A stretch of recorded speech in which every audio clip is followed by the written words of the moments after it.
This is Jordan Edwards, and this is the Business Jiu Jitsu Podcast. I'm here with Freddy Trillo. Freddy is a longtime Miami-Dade police officer, Brazilian Jiu Jitsu practitioner and martial artist. Fascinating background. Really excited to be talking to you, Freddy. I love the work that you do. So impressed with all the content that you've been putting out, both technically and also for your greater mission of bringing jiu-jitsu to the police force.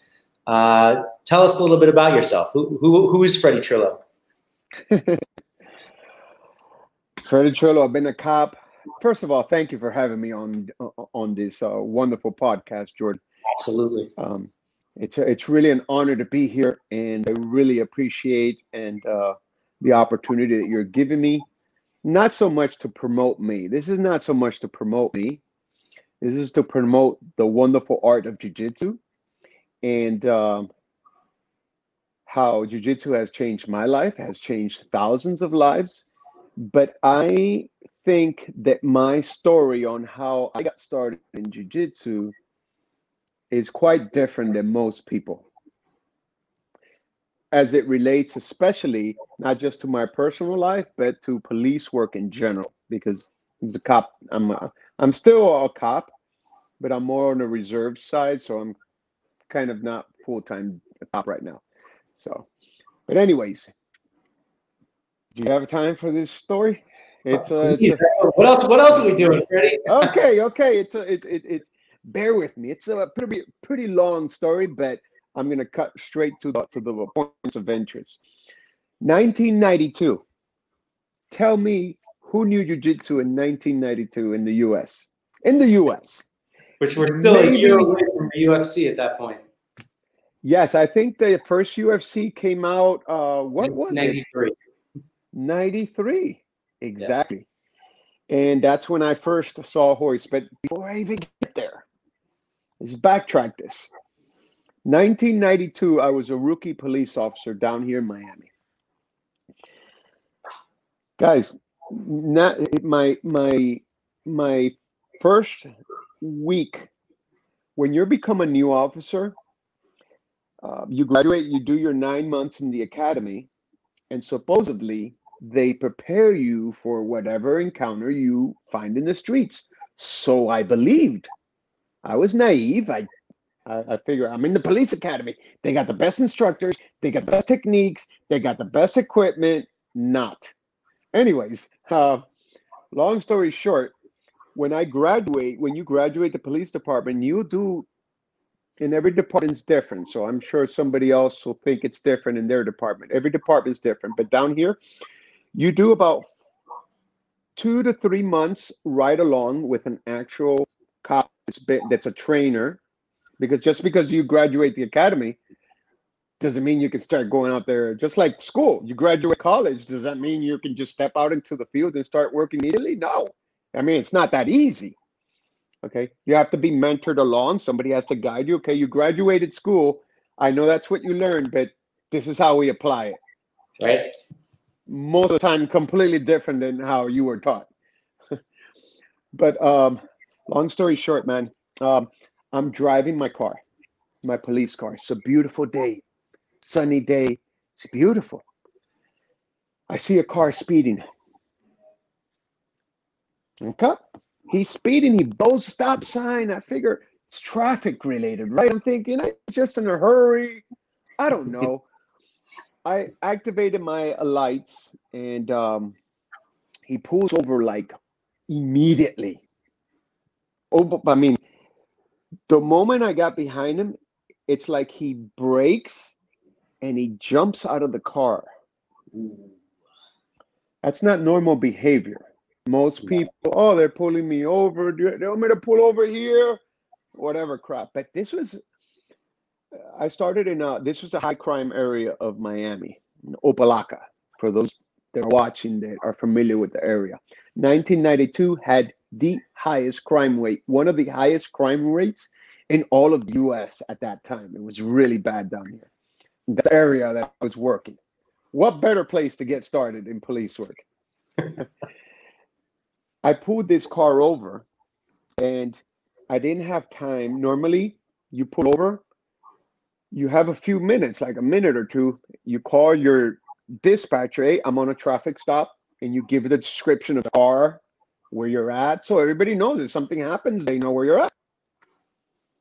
I didn't even have time to do that, because when he jumped out of the car, I had enough sense, I call it ghetto sensibility or common sense, to know that this is not normal. Had he run away, because if he's just driving a stolen car, for example, and he gets out of the car and he takes off running, okay, perfect.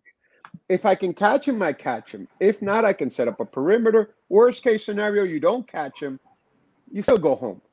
Well, this is different. He did not run away. He ran at me.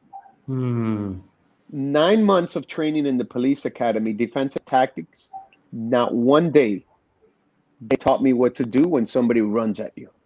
Wow, that's very surprising. Yes, because everything is somebody is resisting or trying to get away from you, but not anybody running full throttle at you.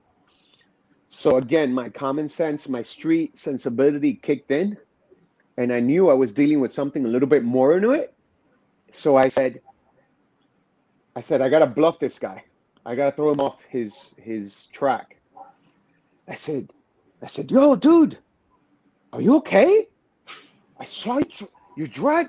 Are you okay? You have somebody hurt in your family? You need to get to the hospital? Something's going on. Can I help you in something? Boom, the guy stops, because now I rattled him. Yeah. Okay. Now I rattled his thoughts. Okay. So I can see the hamster stopped spinning. And I said, listen, I stopped you because you're driving quick. And now I'm beginning to get a little more answers, hopefully a little bit more answers. And I said, listen, I stopped you because of this. And I mean, if everything is good, you're free to go home. So just let me see your license. If everything is good, 12 o'clock, man, you can go wherever you want to go, and I can go have lunch. Guy pulls out a wallet, opens a wallet, and the ID picture falls. And as it falls from his wallet, picture this. Boom, it lands right on the floor. Yeah. I look down at it. He looks down at it. Okay, I'm 5'9". 1992, I was maybe 150, if that. I was a pencil. This guy was like 6'2", 230. Chiseled. Yeah. We're talking chiseled guy. Black male. Strong, solid guy. I remember his name. I'll never forget his name. I'm not going to mention it to glorify him, but I'm not going to mention his name. But when the picture falls, it's a white male. I look down at it. He looks down at it, and he looks at me. And inside of me, I was like, oh, shit.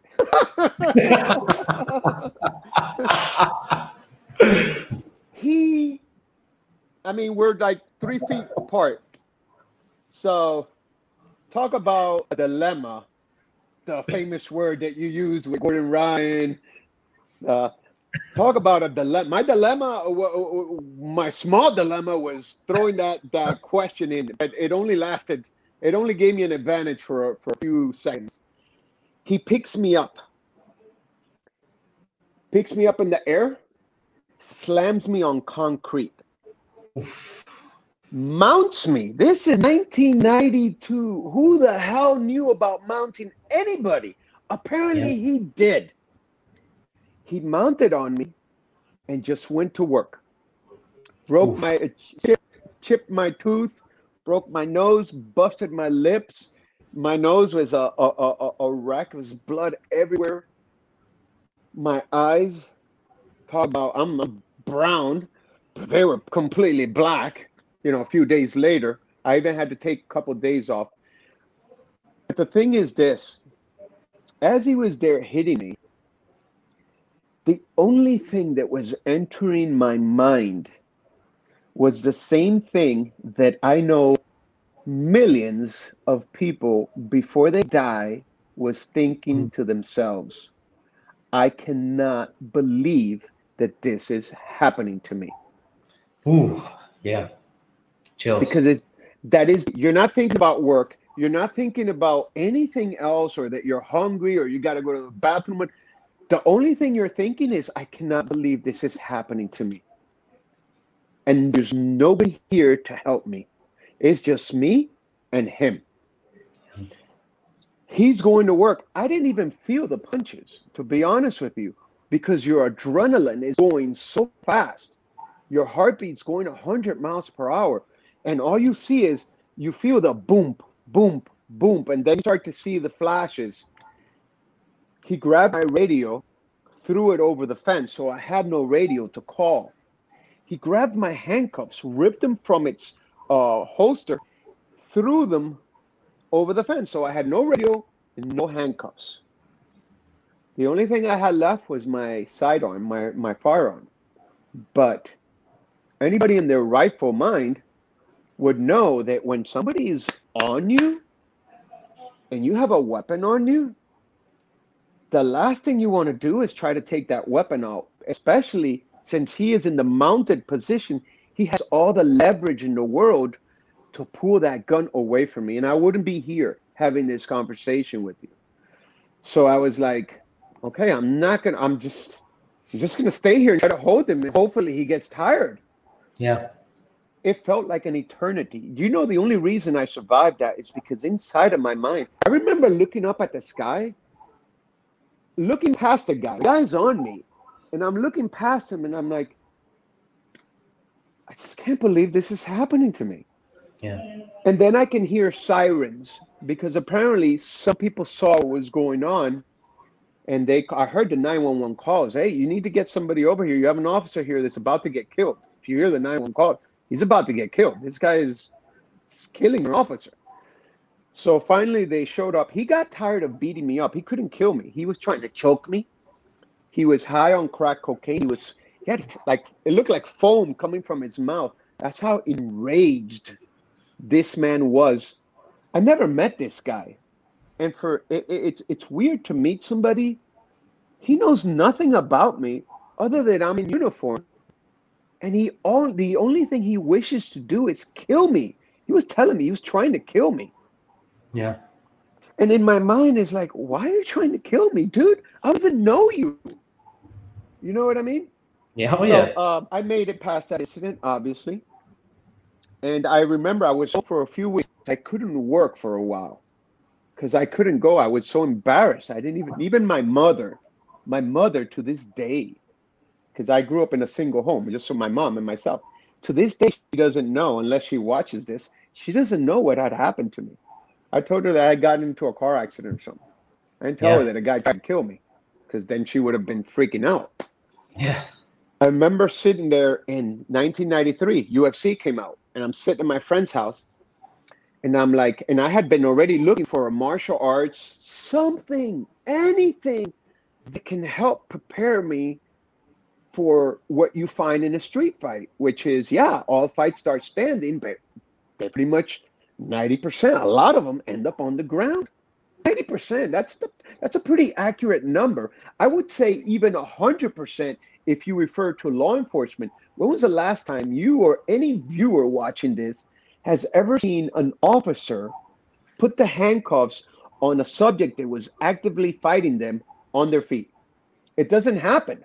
The moment the person starts resisting, you take it to the ground, because that's the place where you can neutralize his ability to harm you further or to hit you, because, you know, you put him on his back. He doesn't have the leverage or the ability to hit you. You can control him easier. So, yes, I needed something that was going to prepare me for ground fighting. So I looked at judo, a lot of throws, but still not really what I needed. I tried Aikido. I tried looking at karate, and I'm not putting all those arts down. They're wonderful for what they were meant for. Mm-hmm. But none had what I was looking for. And when I saw Hoist in the first ones, I remember I was sitting in my friend's living room, and I'm like you and like everybody else. This skinny guy against these monsters? What the hell? But then this skinny guy was like, I remember I was silent, because I was like, I don't know what this guy is doing. But the only thing I watched Hoist, but the only thing I can see was myself doing what Hoist is doing. And I'm like, I don't know. I don't understand this jiu-jitsu, but I need to learn it. And I need to step outside of police work and get better training so that I can, because my livelihood was police work. And I knew I was going to do it for many more years. So a couple of years went by and I couldn't find any jiu-jitsu. And then it was one day, finally, like 2 years later after that, a school opened up. I heard about a place teaching jiu-jitsu in Miami. And I was like, where's that? I'm going to go. Oh, it's in downtown Miami. You're from Miami, right? Or you're at least from South Florida. You have family down here. I'm from New York. My parents live in Boca Raton. Have you ever been to Miami? I have spent an unbelievable amount of time in Miami. Okay. Do you know the traffic situation from Kendall to downtown Miami at 8 a.m.? I do. It's a nightmare. Yeah. It's a freaking nightmare. I don't care how long it took me. I would drive my car. I lived deep down in Kendall. I would drive my car to the metro station at Dayland Mall, ride the train down to downtown Miami, get off, walk several blocks, like half a mile, to the Centrus building, which is in Brickell, in the center of downtown Miami, and climb up, go up to the 20-something floor wherever they had the jiu-jitsu class. And then remember when I walked in, of course, it happens to many people. They put you against the smallest guy. Oh, you're new to jiu-jitsu. Oh, and I'm like, I seen all these, Conan.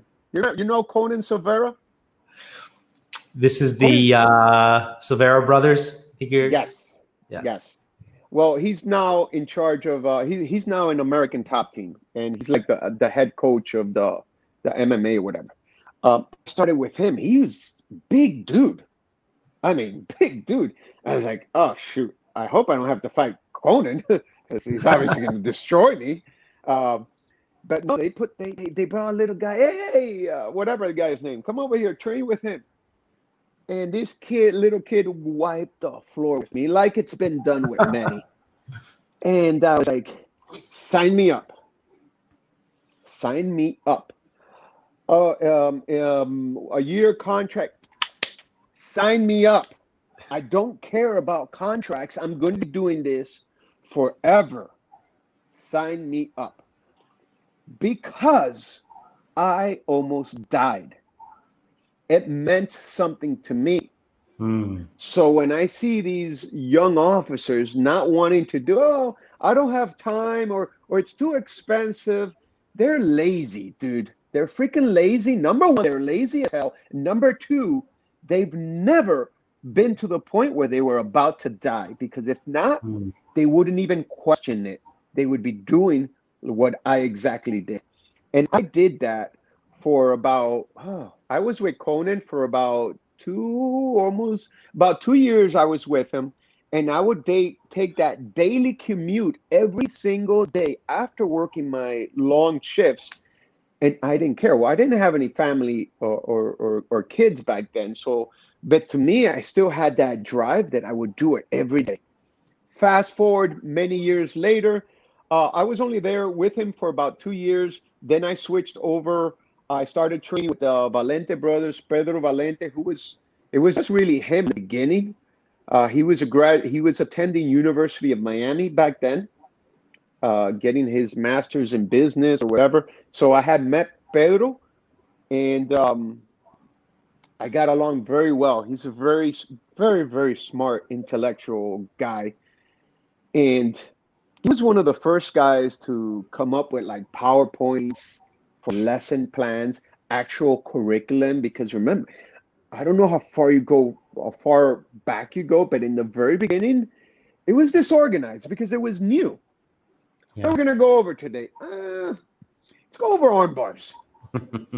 Well, that was good back then, but things, like business, that's what this is about. You want to make the product better. So Pedro came in, and having now that business mindset, he was like, well, And I'm sure if you ever interview him, you'll get more better answers than me. I'm trying to relate information that he gave me years ago. And so what he did was basically took because he's very close with Elio Gracie at the time when he was alive, and he got his black belt from them. So he got with everybody and said, listen, I'm creating this curriculum. It's going to help everybody out, help Gracie Academy back then in California. Didn't even have the curriculum that Pedro had. To my knowledge. I could be wrong, but to my knowledge, they didn't, because they weren't as successful back then as they are now.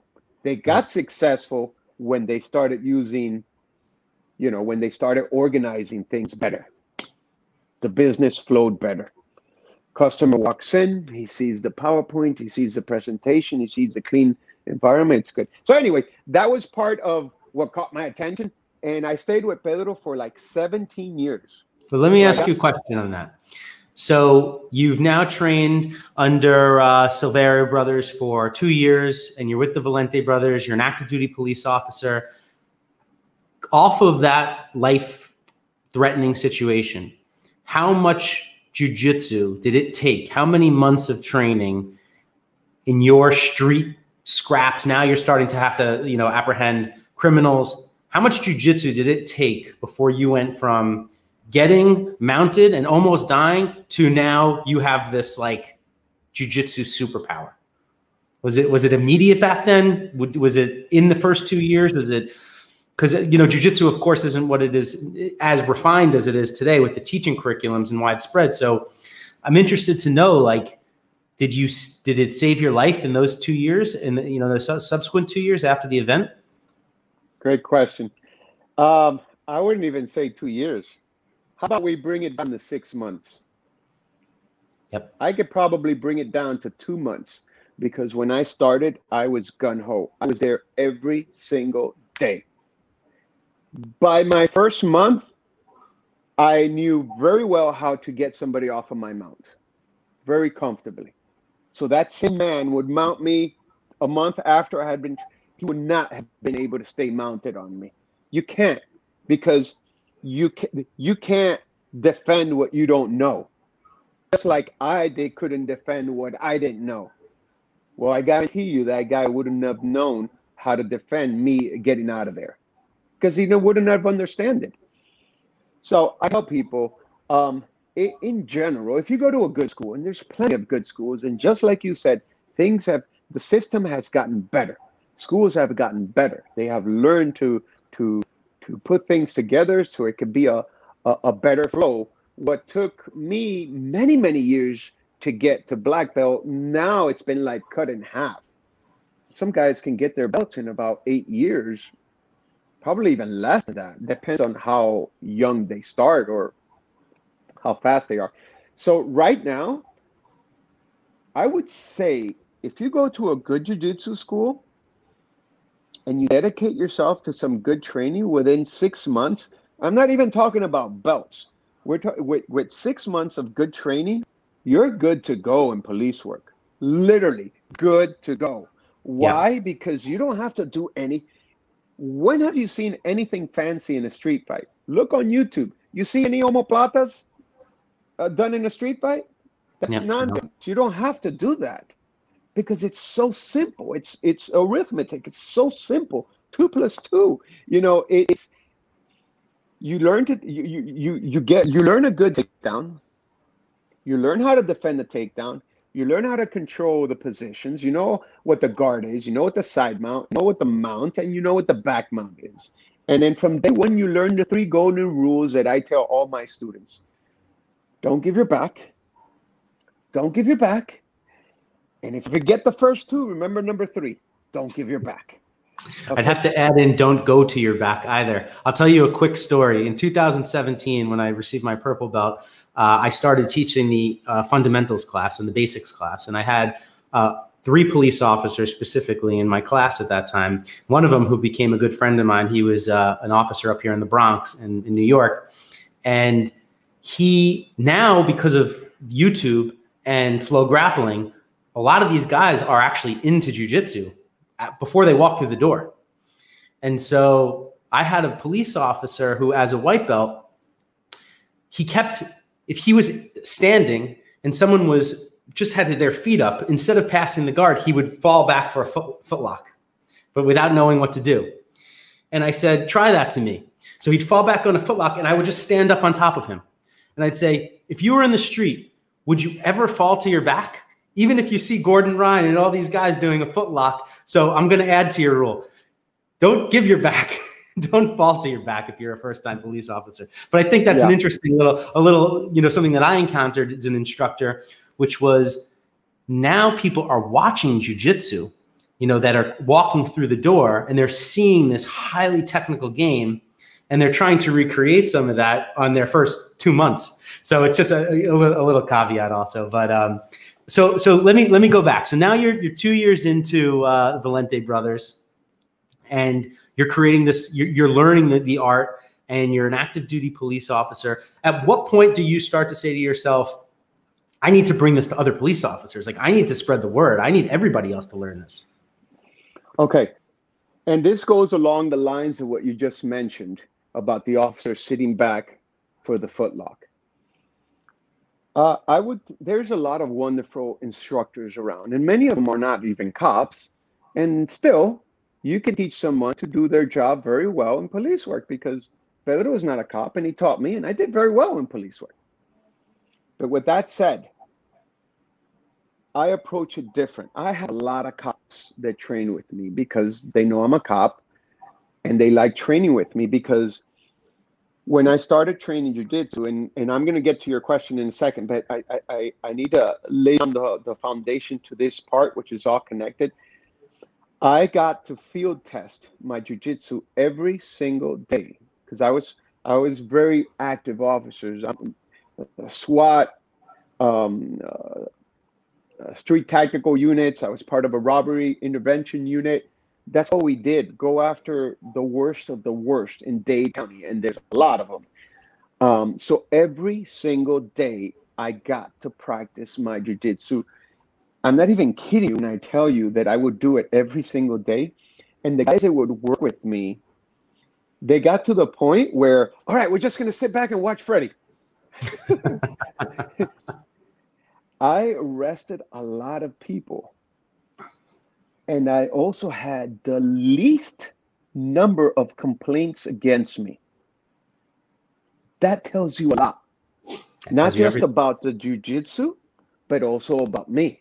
I could have abused the power, but I refuse to abuse the power, and I am against those that abuse the power. This is a wonderful art, and that's the message I've been relaying for many, many years. Ask me if I've ever done, and I can pretty much say with guarantee that there's very little officers used more jiu-jitsu than I did, because I didn't have cameras back then. Talk about an open... nowadays, the moment you walk out of your house, assume that there's a camera watching you. It's a different times. Yeah. And it's going to get even worse. You're not going to have any privacy, and absolutely everything you say or do is under a microscope. I didn't necessarily have that, so I got to practice a lot. Ask me if I've ever done an arm bar in a street fight. Paintbrush. Right. A simple paintbrush. Kimora's number one. All day, every day. Kimura is the number one to me. The number one the rear naked strangle. That's that's gold. Yes, Kimura and strangle, both of which caused no injuries at all, because once you lock in the Kimura, he can't go anywhere. He's locked in, and that's all I would do. I'd take people down, big guys too. I remember one guy spilled out of a stolen car. He's running. He's pulling out the gun. He had a gun on him too. As he takes the gun and he's running, I'm right behind him. I can see him. He takes the gun and he throws it. And I catch up with him, take him down. I mount him. And I sit over him like this. This is, we're in the middle of, we're somewhere. I'm not going to mention it. We're somewhere there. Even though the statute of limitations went out, I didn't do anything illegal. But if I were to do that today, I'd probably get in trouble because somebody will say I'm abusing my power. What did I do? I'd mount him. I'd take off my handcuffs. I put him right next to him.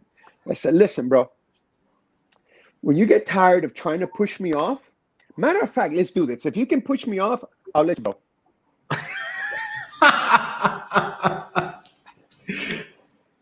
Well, whatever you do, don't turn your back, because then I'm going to have to do a hug. You don't want my hugs. Yeah.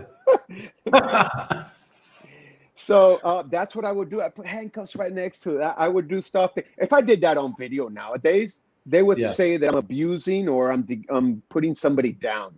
You know? But the reality is I didn't even hit the guy and just handcuff them, because once they get tired, 30 seconds is the magic number. 30 seconds. They go balls to wall, 30 seconds. Your average street fight, 30 seconds and they're dead. I can't wait until Professor Danaher comes out with his, I know that he mentioned on your podcast that he wants to do like a video. I think it was on your podcast that he mentioned that he wants to do a video on his bouncing days when he was a bouncer at the clubs in New York City. I don't remember that, but yeah. Okay, I'm not sure if I got it from. I've listened to so many videos lately. I was a bunch of yours and a bunch of his from other. But I can't wait for that video because I want to see. He's brilliant. We can all agree on that. But I want to know the stuff that he was using, because he didn't have any impact weapons. It was all hands-on, and it's not like you don't want to be grappling in a club surrounded by people. You need to control or get that threat out of there as quickly as possible. The last place you want to be is on the ground where somebody's going to walk in, field goal, kick your head off. Yeah. You understand? So let me prompt you on something here, because we're talking about something that's so fundamental to life, to business, to training, anything that you want to master. And that's understanding the fundamentals of anything that you do. And you had this experience, you came out of the police academy and they graduated you with essentially no functional skills to survive that first encounter. Well, I find that college can be a very similar experience for a vast majority of the people that go to college. Not everybody comes out of the police academy has the same experience. But the things that you go and have to teach yourself afterwards in the continuing education, those fundamentals are truly, in my opinion, what make all the difference. Now, once you were out in the field and you're in the field and you're training and you're in the field and you're training every night going back to jiu-jitsu, you took your experience as an officer on the street and now you're filtering it through jiu-jitsu, right? That's, in my opinion, what's missing so often in business world and with entrepreneurs, people starting businesses. It's changing a lot now. But what I always found incredible about learning on the job and afterwards is that you're filtering it through your experiences. When I took accounting in college, I didn't have any business experience. So it was all abstract principles. They could have taught me about accounting. It wasn't until many years into my career, when I went back and took accounting again, that I said, oh, now it all kind of clicks, because I was filtering my own experiences through the techniques. So jiu-jitsu gave me a technical framework to apply to business. So I'm wondering, as I'm listening to you talk about this and you're promoting jiu-jitsu to other officers, and you're saying just 6 months, that's all you need. You don't have to do any fancy techniques. How are you bringing jiu-jitsu to police officers? Like, what are you doing to bring these techniques to them? Through my YouTube channel, I post a lot of videos for law enforcement. Through interviews like this, just creating awareness for other departments, because everybody wants an answer. I know the answer.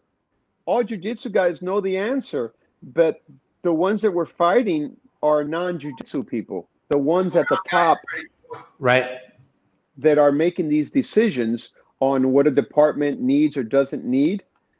Those are not jiu-jitsu people, and they're the ones making the decision on what kind of training cops are getting in general. So it's been an uphill battle.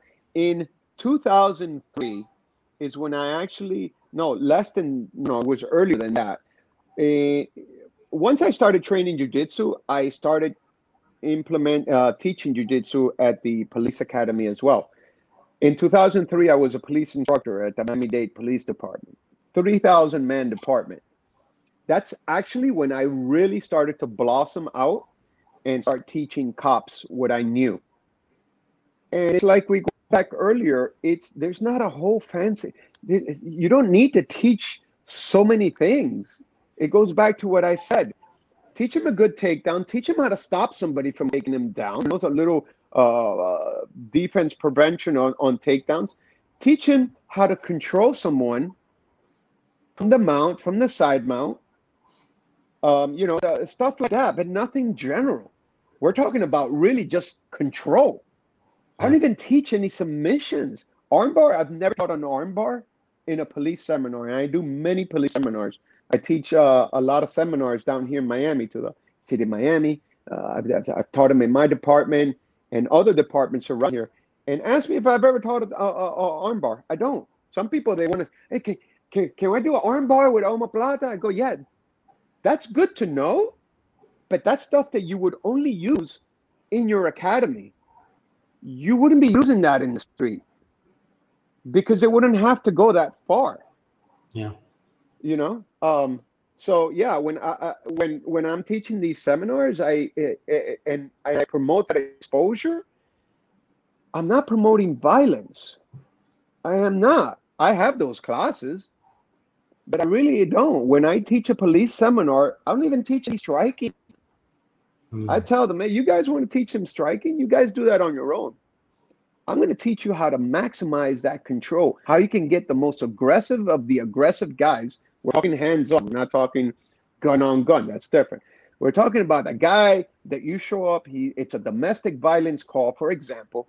You show up. He beat up his wife or whoever, and you say, and you made a decision. Hey, listen, buddy, you got to go to jail. And the guy turns around and said, listen, I ain't going to jail, bro. And if I am, put the handcuffs on me. Let's go. Just like I beat her up, I'm going to beat you up. Really? Yeah.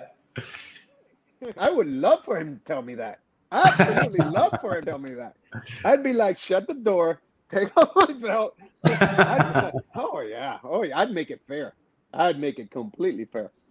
So, man, I got stories that I can't actually really say on here. Well, let me ask you this. I'm still in the department, so I don't. Hold on. Let me ask you this question. So, in your 20+ years of experience as a police officer, are most of the encounters like that, where it's jiu-jitsu is going to work hand to hand? Like, you did not have to pull out your gun. You felt like you're going to take them down and control them, and you can get the cuffs on them, or you could subdue them.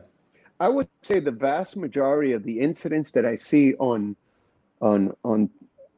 social media where a cop is fighting somebody, even the non-cops that train jiu-jitsu are like, oh my God, that's so easy. That could have been controlled by doing this, or this. And this guy who's a cop is completely clueless. Not he does the same, but the other four in uniform around them, they're all clueless. That's a reflection of the training in the department. Yeah. What happened in Minneapolis with the George Floyd murder? That's a reflection of training in the entire department. I say that because there was more than one officer there. Nobody stepped up to tell this guy, hey, listen, bro, you got your knee on his neck. That's it. It's over. Yeah. Because I know I've done it. Yeah. I've been on a scene where a cop was going overboard, and I say, hey, bro, you need to stop it already. Stop. You keep going, you're gonna put me in trouble. You're gonna put everybody else in trouble. You need to control yourself. Yep. Some cop needs to take control there, and yeah, that's how it is. That incident hurt me as a martial artist because we know what it feels like to use that kind of knee pressure. Forget on someone's neck, even if it's just like knee on belly or knee on the sternum, like the kind of pressure that you can create in 10 seconds, much less that, all the 10 minutes, however long he was on there. That officer deserves whatever's going to come to him. But what I'll say is this, and I think that this is an important lesson for everyone to hear. Every religion has assholes. Every political party has assholes. Police have assholes. There's always going to be. That's not a reflection on the police, you know, in my opinion. That is a reflection on a bad police officer, you know. And then you have guys like you out there. And actually this morning I was watching a video, Henry Gracie from the Gracie Academy. He seems to be doing incredible work and making a real impact. I mean, I think he's actually changing policy in precincts all over the country now. He's a really talented businessman, Henry Gracie. I don't know if you follow him or know him, but he does similar thing to you. And I know him pretty well. You do know him well. Okay. Yeah. Well, I don't have any commentary on his ability or his skill set or what he's doing, but I see what he's doing. Like you, he's trying to affect change and make change. And I think that's such a noble cause, because I really do believe that jiu-jitsu is a superpower. And you said something at the beginning of this interview, which was that you stopped this guy in his tracks with your words. You threw him off. He was running at you, right? And you said, whoa, is everything okay? You know, and that is also jiu-jitsu. You didn't have to back it up with the physical aspect of jiu-jitsu, but jiu-jitsu is so much more than just the physical techniques. It gives you the confidence to walk into a room differently, to enter a subway cart differently, to disarm somebody. And just knowing that you have the ability to take that person down and subdue them and control them. I try to explain that to my wife and to my employees sometimes. Jiu-jitsu is not just knowing how to do an arm bar. It's knowing how to walk out of a building and look both ways. You know, in front of my office, there's 4 cars that are always parked there. And I always look to see, is there somebody in the front seat?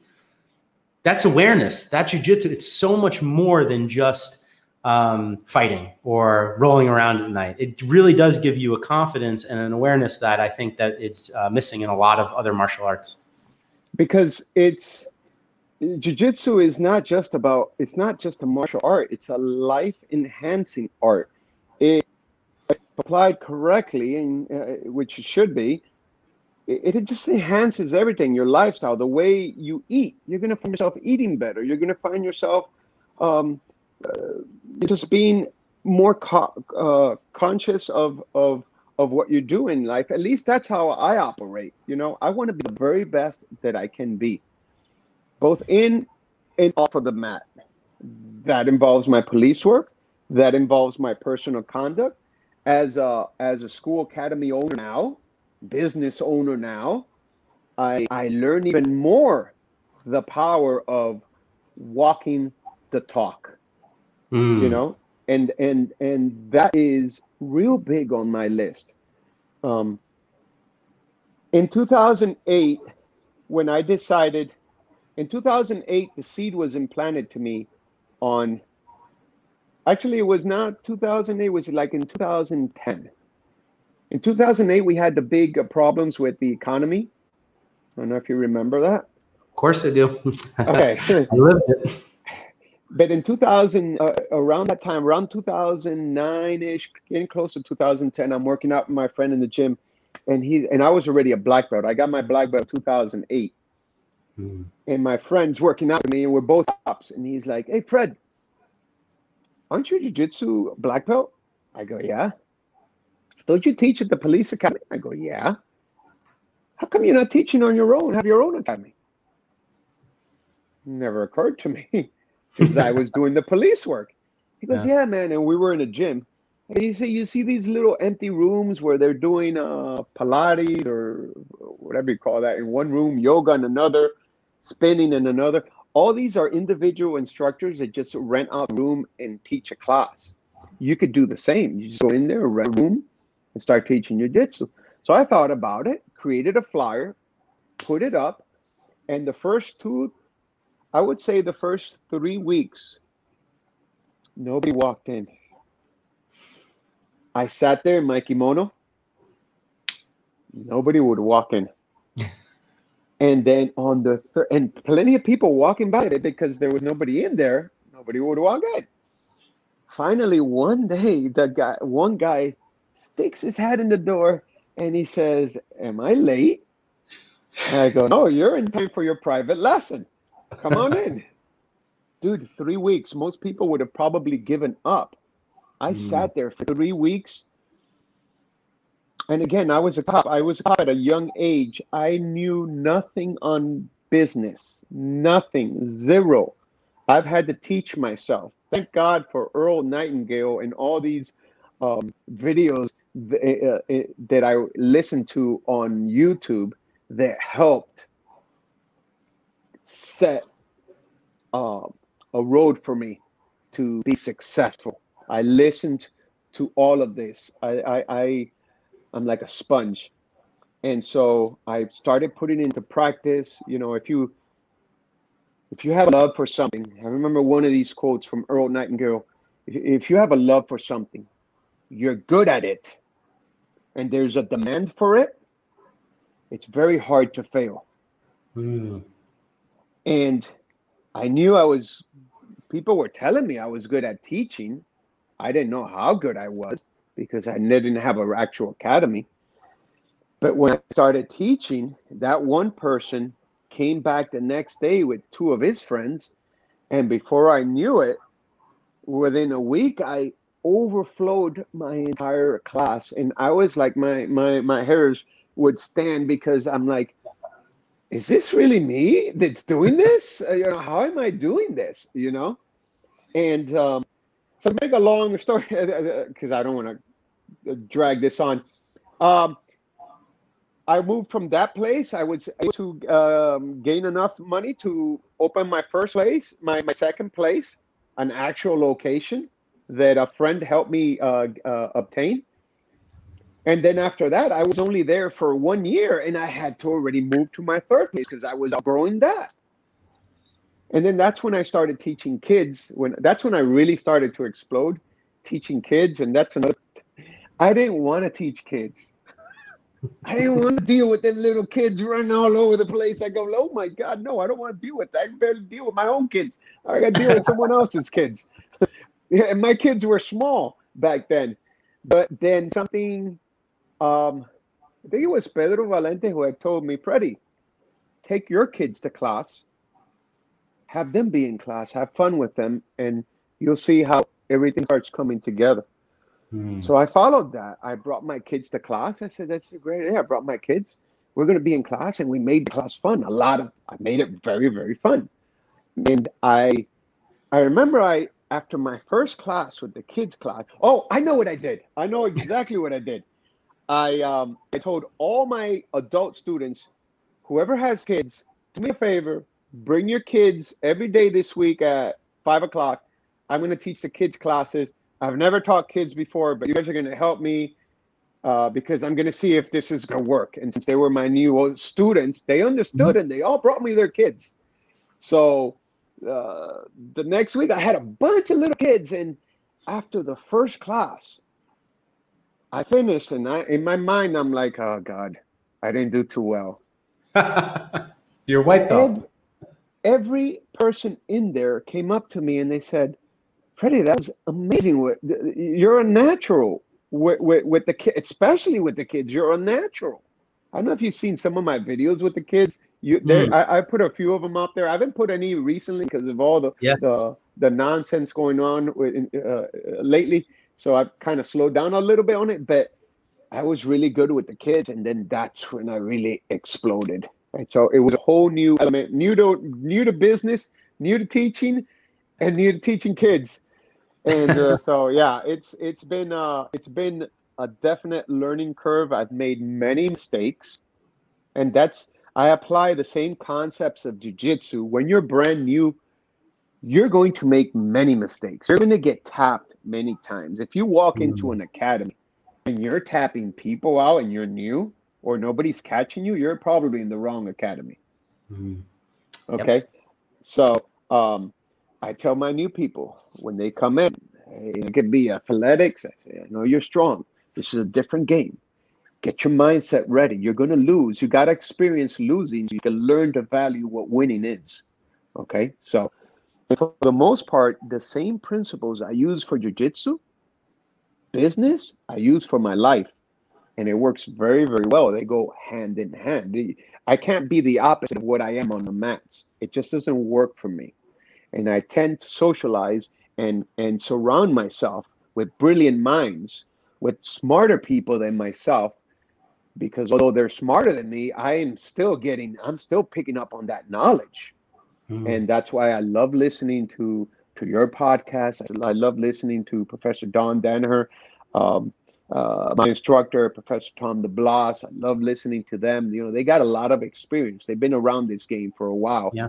And I'm just picking stuff, and I go with it. I've been talking to Tom about coming on the podcast. He's going to be coming on, I hope. And last week I recorded with Ricardo Almeida, who is incredible. Tom's professor, and he had so many things to offer.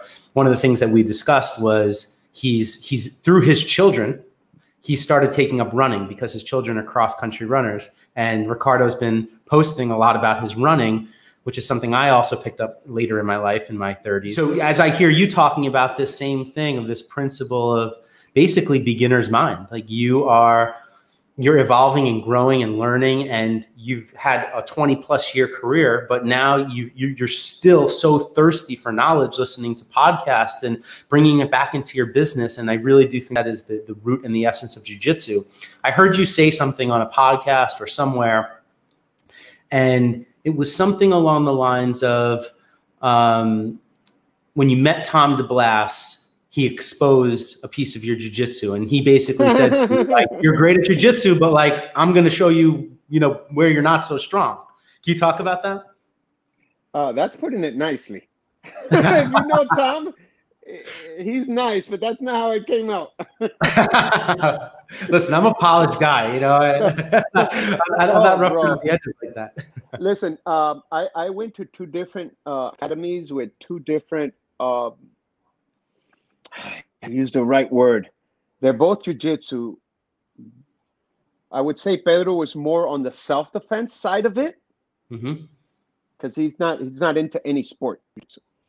He's more into the self-defense side of it, which appealed to me as a cop when I was younger. But then Tom is a little bit of everything. He has a self-defense, but he has also that freaking sports side of him that I was missing. I was really good at jiu-jitsu, but not as good as these guys. Nowhere near. And they were doing stuff. I was like, I've never even seen this stuff before. But anyway, my approach when I first started with Tom, how I met Tom, I went to his academy one time in New Jersey. And I thought I was doing good. I thought I was doing okay. A few people catch me. You're always going to get caught. Everybody gets caught. It's no big deal. I'm not worried about that. But not everybody. People weren't walking through me. You got to work to get me. And I feel good about that. That's fine. When I was done, I would let people, I wouldn't put so much resistance on keeping you from passing my guard, because I had good defense from the side. And so when I was done, I look at him and he's looking at me, but he's not smiling. He looks pissed off.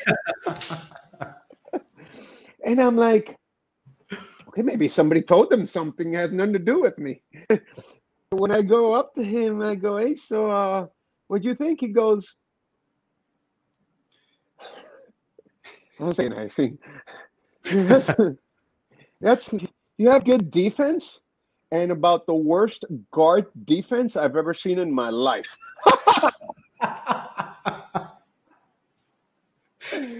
Dude, I was like, your defense at stopping people from getting past your legs is horrendous.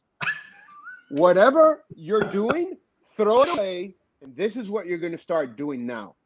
And then that's when he taught me. I didn't know he's really known for his half guard, Z guard. And his guard pass defense is insane. So he said, forget about all that. This is what you're going to do now. You're going to be on me. This is what you're going to do now. Yeah. I think the only guy to ever pass his guard is Orlando Sanchez at ADCC, like that one time, right? I think that's what Tom says. I think he says he's only had his guard pass once.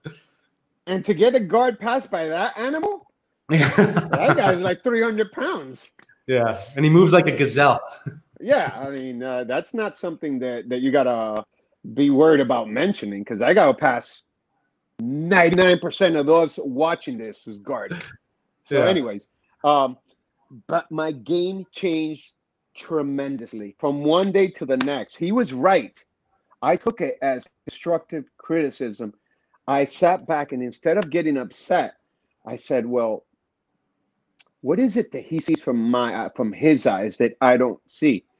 Okay, he sees I got good defense. I have a general good game, but I am lacking big time on stopping somebody from getting past your legs. And then he mentioned it straight. He even went more into, if you're a self-defense guy, think about this. If you are in a fight and you get put on your back, either by accident, you fell, or he took you down, the only thing saving you from getting your head bashed in is your legs, because he has to get past your legs. So there's scales to this. You know, the fight starts standing. There's a level. The first stage is start standing. Then perhaps there's a clinch or a knockout. Then it goes to the ground. Once it gets to the ground, the next progression is to get past the legs to a position where you can, you know, effectively strike or control better. You have to get past the legs. So he said, Freddy, if they can't get past your legs, how are they going to hit you? But if you let them get past your legs, you can have all the defense in the world, but you hear this cliche over and over again. It only takes one hit to destroy your entire game. And you're gambling that guy slips in the hits you, and there goes your defense, there goes everything. Why not put more emphasis on preventing them from getting past your legs? Then you don't have to worry about it so much, because think about who we're practicing against. Who are we practicing to stop from getting past our legs? Other jiu-jitsu students that know how to pass. So if I take regular Joe Blow off the street, he's never seen jiu-jitsu a day in his life, and he sees me on my back, he's already assuming that I'm losing the fight to begin with in his mind. But then he's going to want to get past my legs. How? How is he going to get past my legs? When if an advanced guy can't pass your legs, how is this guy with no knowledge going to get past your legs? Bing! That was a light bulb to me. Speaking of light bulbs, getting dark in here. Oh. That was a light bulb to me. That made perfect sense. I said, you are absolutely right. And from that day on, not only did it change my outlook on my approach to jiu-jitsu, it changed all of my students' approach to jiu-jitsu. And now, for the most part, my academy they're very good guard players. It's not easy to get past their guards. And I feel proud at that I learned the hard way. But I think the lesson here for business jiu-jitsu, and the thing that you should be most proud of, is that you were open to hearing constructive criticism. So many people are not open to hearing criticism. The fact that you were willing to take this advice and learn from someone at an advanced stage, you're already a black belt, fundamentally changed your academy, your approach to jiu-jitsu, and I imagine your approach to life. But do you know, at that point, like, were you always open to change? Were you always open to hearing people's advice and recommendations, or was this a learned trait? Yes, which is the reason why I moved on. I did my time with Pedro, and I just felt it was time for me to move on and do my own thing. And that's what I did. And I wanted to train with other minds. I wanted to visit. I went to the Gracie Academy, California. I got certified in their Gracie combatives. Although I already knew everything they were teaching, because it's the same thing that Pedro was teaching down here. Remember, they're mirror academies. They're teaching basically the exact same thing. So when I went there, I'm like, absolutely everything they're doing here, I could teach all these guys. That's how well I know this. But I did it anyway because my department sent me, and it's just to get that good knowledge. And yes, you may see a different instructor. I can put 5 instructors. Each 5 instructors is going to teach a Kimura a different way. And you may find a way that you're like, wait a minute, I can see where that's useful in what I'm doing. I branched out on my own, and then I started training with Tom DeBlas, And then I started going to New York and taking more classes and watching all the instructionals that I get from BJJ Fanatics. Is phenomenal what they're doing. Thank God for what they're doing there. Did you watch the podcast with one of the founders, Mike Zenga? I've yet to see that one. I will watch it. I'm curious to that one. That's He's a really the good business mind behind that, right? Yeah. Yes. Yeah. So I'm curious. Before we wrap up, I just want to tell you a quick story from my own Tom DeBlass moment. When I was 28 years old and coming up and starting my business, Mixology Clothing Company, we were in the wake of Hurricane Sandy here on Long Island. And Hurricane Sandy effectively shut our whole business down.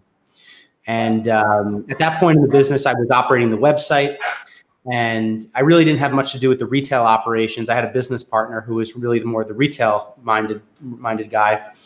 And the hurricane shut down the whole business. Mm-hmm. So my father, who was the major funder of Mixology, said, Jordan, do me a favor, spend a few days with our business partner and just say, should we shut down this whole business? At that point, it was young, or should we keep it going? And I spent a few days with him. And what I found was basically a number of stores with no business fundamentals, zero. It would be like going to a Jiu Jitsu Academy where there was a white belt instructing the students. And I said, you know, let's see if we could take all the best practices from our real estate business, because that was my primary discipline, real estate. And let's see if we could apply it to the clothing business and see what happens. So we started adding bookkeeping. We started adding PO, purchase orders, invoicing. I set up QuickBooks, and we just got the fundamentals in order of the business. And 6 months later, we doubled the size of the business. We were doing at the time, I think, around $1.5 million, and we went on a run rate to about $3 million. And I had all this crazy, I was 28 years old. I had insane success, and my ego was on fire. I saved the business, right? So my dad and I go to a private equity investor. His name's Keith Miller. And this guy has been behind some of the biggest brand launches. You might know the brand Supreme. Have you ever heard of Supreme? It's like a skate brand, multi-billion-dollar brand. All Saints, Gap, Intermix. I mean, the guy is just a legend. And he's asking me all these questions, and I don't know the answers. And here I am, this small businessman, this little, like I was basically a whale in a fishbowl, and here's a whale in the ocean. He says to me, he goes, Jordan, you're a really nice kid, but you don't know enough about your business. And this was a pivotal point in my career. I walked out of that meeting. I was literally shaking. And I had two options. I could say, F him. He doesn't know what he's talking about. I'm the man. I doubled my sales in the year. I saved the business. Or I could have learned. And I went back and I wrote down every single question that I didn't know the answer to. And I called some of my advisors and consultants in the business. And I said, you got to teach me about four-wall margin. You got to teach me about inventory turnover. You got to teach me about all these questions that he asked me. Well, that was about 8 years ago. And I still keep in touch with Keith Miller today, this guy. And I wrote about this in my first book, but that was my Tom DeBlass moment. That was this pivotal point in my career where I could have been just another average small businessman who thinks he knows everything, or it was the moment where I was on the path to my business black belt, where I said, no, I'm going to keep sharpening my sword every day, humbling myself, humbling my ego. And I truly, two things prepared me for that moment in business. One, at the time, I think I was a blue belt in jiu-jitsu. And two, I was reading like you, absorbing everything like a sponge. I was reading like crazy. And I used to write down all the books that I would read. And around that time, I was reading this book, Money by Tony Robbins. And Tony Robbins was talking about where success leaves clues and where your focus goes, your energy flows. And I was learning all these lessons. And what I love so much about your story is that you were ready to take in the information. You had these transformative moments in your life. You almost faced your death, which made you find jiu-jitsu. Now you're a black belt and you meet Tom DeBlass, and he basically, for all intents and purposes, says, you're not a black, I'm going to make you a better black belt. And you were so ready to take that information. And I really relate to you, Freddie, and I admire your journey so much. I just can't tell you how much I enjoyed talking to you today and hearing your stories. Really hope that we could do this again and start to explore some of the other things that you're working on as part of your program for the police officers. I would love to. Yeah, and I'd like to end this on for anybody out there that's teaching cops, I'll give you some advice because again, I'm on the inside, and although Henner, like for example, they mean very well, at the end of the day, they're still not cops. And when you're on the inside, you kind of get a better understanding of how things work, you know, just like in business. And I'll tell you, it's fighting. It's been an uphill battle to get most departments to see the value, the asset of jiu-jitsu, but it's getting there. It is getting there. But for those that are teaching cops, don't spend, if a cop asks you, what can I do in police work? Kimoras. Kimoras all day.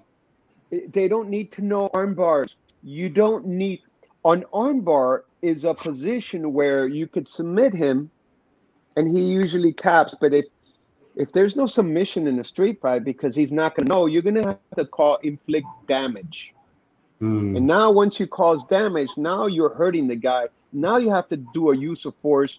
It'll be a mark against your credit. It doesn't look good.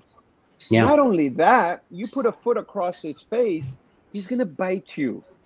Do you want a guy with hepatitis, with AIDS or whatever biting you? I don't want any of that stuff. So don't do that. Practice, concentrate on kimoras, some good takedowns, some good control from the side and mount, perhaps some back. You can't really do any strangles anymore, but that's fine. You don't need to. You don't need to do strangles. Just control. Just control.